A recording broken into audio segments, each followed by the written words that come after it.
حضرت فاطمہ معصومہ قم سلام اللہ علیہا، ہمارے ساتھ ایک نوجوان عالم دین بھی ہیں جناب مولانا محمد علی صابری۔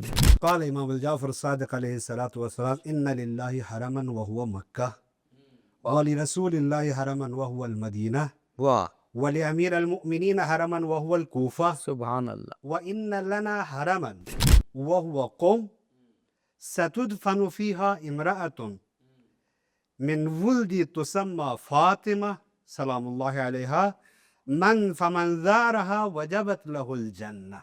اب تاریخ میں ہمیں دو ہی بہنیں ایسی ملتی ہیں جو اپنے بھائیوں کی محبت میں مدینہ چھوڑ کر نکلی۔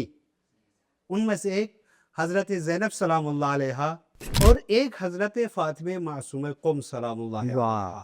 کیوں نہ ہو ایسی ذات کریمہ اہل بیت جس کی نسبت فاطمہ زہرا سلام اللہ علیہا سے دی گئی ہو۔ واہ، فاطمہ معصومہ سلام اللہ علیہا ظاہری طور پر اپنی بھائی کی محبت میں مدینہ چھوڑ کر نکلی۔ جہاں جب مدینہ سے نکلی قریہ بقریہ، مقام بے مقام، جب وہاں پہنچی جہاں پر اسلام کے حوالے سے خواتین میں کچھ بھی علم نہیں تھا، جناب مولانا محمد علی صابری صاحب